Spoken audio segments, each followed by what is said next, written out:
ಐಷಾರಾಮಿ ಮನೆ, ಸರ್ಕಾರಿ ಬಂಗಲೆ, ಕೋಟಿ ಕೋಟಿ ಬೆಲೆಯ ಕಾರಲ್ಲಿ ಓಡಾಟ,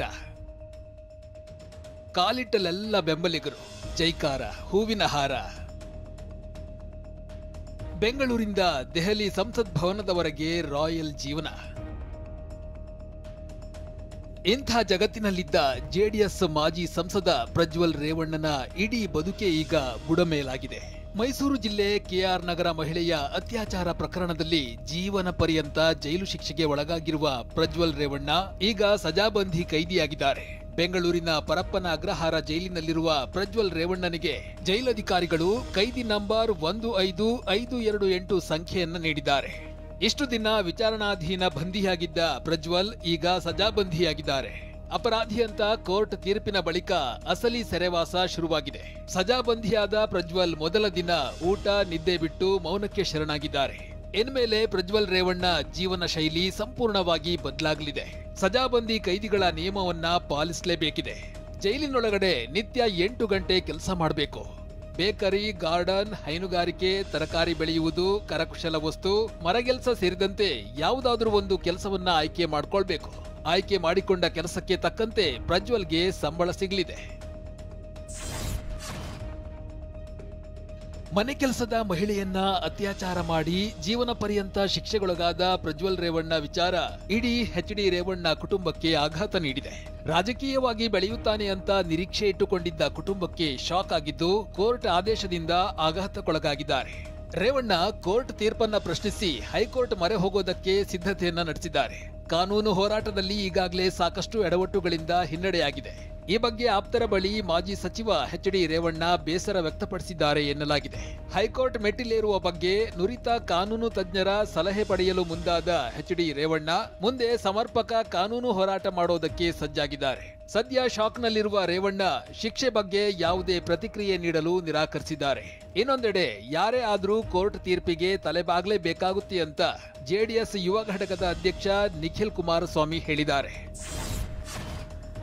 ಮಹಿಳೆಯ ಅತ್ಯಾಚಾರ ಪ್ರಕರಣದಲ್ಲಿ ಪ್ರಜ್ವಲ್ ರೇವಣ್ಣಗೆ ಜೀವನ ಪರ್ಯಂತ ಶಿಕ್ಷೆಯನ್ನ ಪ್ರಕಟಿಸಿದ ಜನಪ್ರತಿನಿಧಿಗಳ ನ್ಯಾಯಾಲಯ ತೀರ್ಪಿನಲ್ಲಿ ಸಂಸ್ಕೃತ ಶ್ಲೋಕದ ಬಗ್ಗೆ ಉಲ್ಲೇಖಿಸಿದೆ.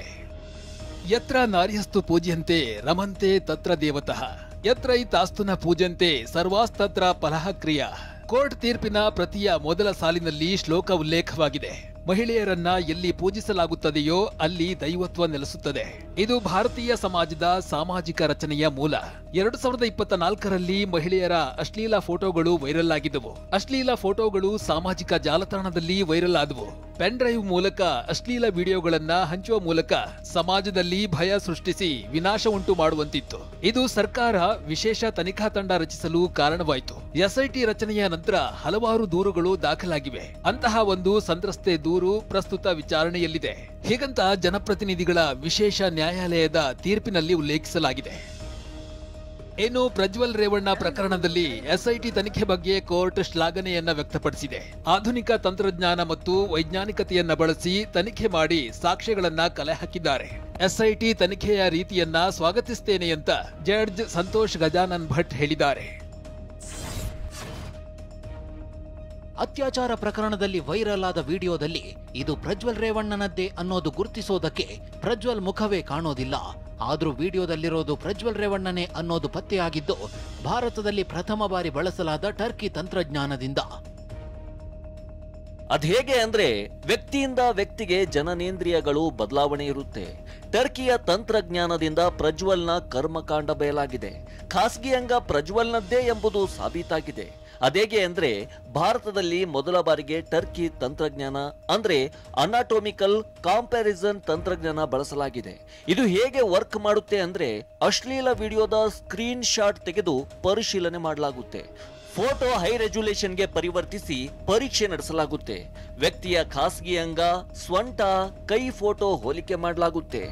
ಚರ್ಮ ವೈದ್ಯರು, ಮೂತ್ರಶಾಸ್ತ್ರ ತಜ್ಞರಿಂದ ಪರಿಶೀಲನೆ ನಡೆಸಲಾಗುತ್ತೆ. ಫೋಟೋ ವ್ಯಕ್ತಿಗೆ ಹೋಲಿಕೆ ಮಾಡಿ ವಿಡಿಯೋದಲ್ಲಿರುವ ವ್ಯಕ್ತಿ ಪತ್ತೆ ಮಾಡಲಾಗುತ್ತೆ. ಪ್ರಜ್ವಲ್ ಪ್ರಕರಣದಲ್ಲಿ ಇದೇ ಟರ್ಕಿ ತಂತ್ರಜ್ಞಾನ ಬಳಸಿ ಎಸ್ಐಟಿ ಸತ್ಯಾಂಶ ಪತ್ತೆ ಹಚ್ಚಿದೆ.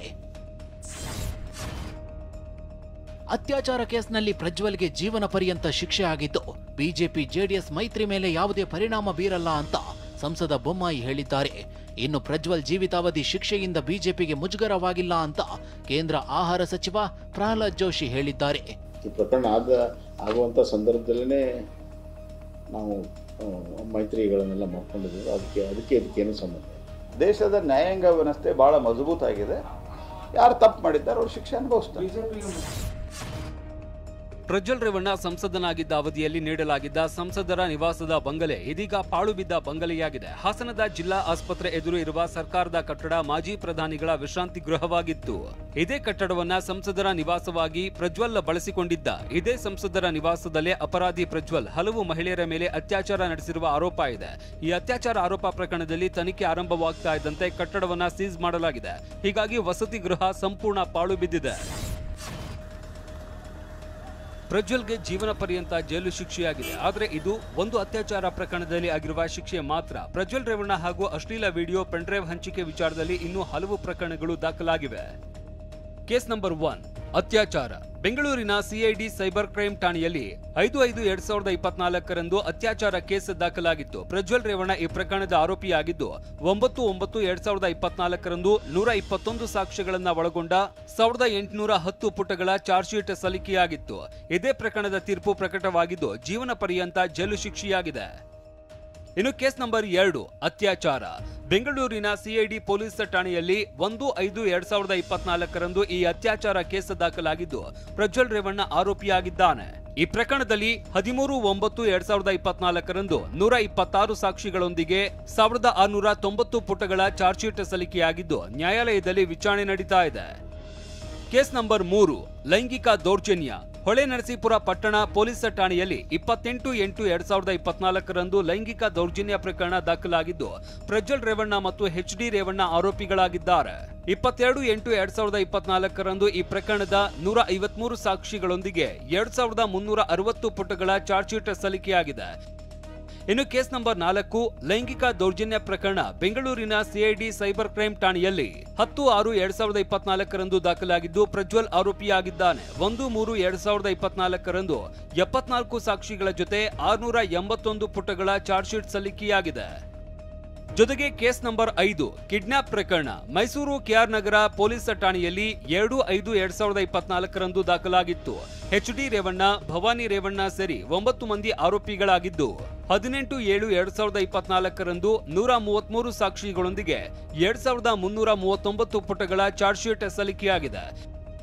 ಇನ್ನು ಕೇಸ್ ನಂಬರ್ 6 ಅಶ್ಲೀಲ ವಿಡಿಯೋ ಹಂಚಿಕೆ ಪ್ರಕರಣದ ಹಾಸನದ ಸೈಬರ್ ಪೊಲೀಸ್ ಠಾಣೆಯಲ್ಲಿ 23/4/2024 ದಾಖಲಾಗಿದ್ದು ನವೀನ್ ಗೌಡ ಮತ್ತು ಇತರರು ಆರೋಪಿಗಳಾಗಿದ್ದಾರೆ. ಮುಂದಿನ 15ರಿಂದ 20 ದಿನದಲ್ಲಿ ಚಾರ್ಜ್ ಶೀಟ್ ಸಲ್ಲಿಕೆಯಾಗುವ ಸಾಧ್ಯತೆ ಇದೆ. ಮಂಗಳೂರಿನ ಬೆಳ್ತಂಗಡಿ ಎಸ್ಐಟಿ ಕಚೇರಿಗೆ ಮತ್ತೊಬ್ಬ ದೂರುದಾರ ಭೇಟಿ ನೀಡಿ ಸ್ಫೋಟಕ ಮಾಹಿತಿ ನೀಡಿದ್ದಾನೆ. 15 ವರ್ಷದ ಹಿಂದೆ ಒಂದು ಬಾಲಕಿಯ ಶವವನ್ನ ಅನುಮಾನಾಸ್ಪದವಾಗಿ ಹೂತು ಹಾಕಿದ್ದಾರೆ. ಪೊಲೀಸ್ ಪ್ರಕರಣವನ್ನು ದಾಖಲು ಮಾಡದೆ ಕಾನೂನಿನ ಪ್ರಕ್ರಿಯೆ ಮಾಡದೆ ಹೂತು ಹಾಕಿದ್ದಾರೆ. ಅದಕ್ಕೆ ನಾನು ಪ್ರತ್ಯಕ್ಷದರ್ಶಿಯಾಗಿದ್ದೇನೆ ಅಂತ ದಕ್ಷಿಣ ಕನ್ನಡ ಜಿಲ್ಲೆಯ ಇಚ್ಲಾಂಪಾಡಿಯ ನಿವಾಸಿ ಆಗಿರುವ ದೂರುದಾರ ಜಯನ್ ತಿಳಿಸಿದ್ದಾರೆ. ಮಾಹಿತಿ ಪಡೆದ ಎಸ್ಐಟಿ ಅಧಿಕಾರಿಗಳು ಸೋಮವಾರ ಬರುವಂತೆ ಸೂಚಿಸಿದ್ದಾರೆ. ಎಫ್ಐಆರ್ ಆಗುವ ಸಾಧ್ಯತೆ ಇಲ್ಲ. ಎಫ್ಐಆರ್ ಮಾಡಲೇಬೇಕು ಸರ್. ಮಾಡಿ ಅದನ್ನು ತೆಗೆಸಿ ಯಾರದು ಆಸ್ತಿ ಪಂಜರ ಹುಡುಕಿ ಅವರಿಗೆ ಧರ್ಮಸ್ಥಳದಲ್ಲಿ ಶವಗಳನ್ನು ಹುತ್ತಿದ್ದಾಗಿ ತಪ್ಪೊಪ್ಪಿಗೆ ಪ್ರಕರಣದಲ್ಲಿ ಭಾನುವಾರ ಯಾವುದೇ ಉತ್ಖನನ ಕಾರ್ಯ ನಡೆದಿಲ್ಲ. ಸೋಮವಾರ ಅಸ್ಥಿಪಂಜರ ಶೋಧ ಕಾರ್ಯ ಮುಂದುವರಿಯಲಿದೆ. ಇದರ ನಡುವೆ ತನಿಖೆ ಮುಂದುವರೆಸುವ ಎಸ್ಐಟಿ ಅಧಿಕಾರಿಗಳು ಕಲ್ಲೇರಿ ಪ್ರದೇಶದ ಸುತ್ತಮುತ್ತ ಮಾಹಿತಿ ಕಲೆ ಹಾಕಲು ಮಫ್ತಿಯಲ್ಲಿ ಕಾರ್ಯಾಚರಣೆ ನಡೆಸಿದ್ದಾರೆ. ಮತ್ತೊಂದೆಡೆ ಅಸ್ಥಿಪಂಜರ ಶೋಧ ಕಾರ್ಯಾಚರಣೆಯಲ್ಲಿ ಗ್ರೌಂಡ್ ಪೆನೆಟ್ರೇಟಿಂಗ್ ರಾಡಾರ್ ತಂತ್ರಾಂಶ ಬಳಕೆಗೆ ಅವಕಾಶ ಕೋರಿ ಅನಾಮಿಕ ಸಾಕ್ಷಿದಾರನ ಪರ ವಕೀಲರು ಮನವಿ ಮಾಡಿದ್ದಾರೆ. ರಾಜ್ಯದಲ್ಲಿ ಆಗಸ್ಟ್ 5ರಿಂದ ಸಾರಿಗೆ ನೌಕರರು ಮುಷ್ಕರಕ್ಕೆ ಕರೆ ನೀಡಿದ್ದು ಮಂಗಳವಾರ ಕೆಎಸ್ಆರ್ಟಿಸಿ ಬಿಎಂಟಿಸಿ ಬಸ್ ಸಂಚಾರ ಬಂದ್ ಆಗುವ ಸಾಧ್ಯತೆ ಇದೆ. ಹೀಗಾಗಿ ಸಿಎಂ ಸಿದ್ದರಾಮಯ್ಯ ಸೋಮವಾರ ಸಾರಿಗೆ ನೌಕರರ ಸಭೆ ಕರೆದಿದ್ದು ಮುಷ್ಕರದ ಭವಿಷ್ಯ ನಿರ್ಧಾರವಾಗಲಿದೆ. ಇದರ ನಡುವೆ ಕಾರ್ಮಿಕ ಸಂಘಟನೆಗಳ ಮುಖಂಡ ಸುಬ್ಬಾರಾವ್ ಸಭೆ ನಡೆಸಿದ್ದು ಸರ್ಕಾರ ಕೂಡಲೇ 38 ತಿಂಗಳ ಅರಿಯರ್ಸ್ ನೀಡಬೇಕು ಅಂತ ಒತ್ತಾಯಿಸಿದ್ದಾರೆ. ಮತ್ತೊಂದು ಕಡೆ ಸಾರಿಗೆ ಬಂದ್ ಆದಲ್ಲಿ ಪರ್ಯಾಯ ವ್ಯವಸ್ಥೆ ಮಾಡೋ ಬಗ್ಗೆ ಕೂಡ ಸರ್ಕಾರ ಚರ್ಚಿಸಿದೆ.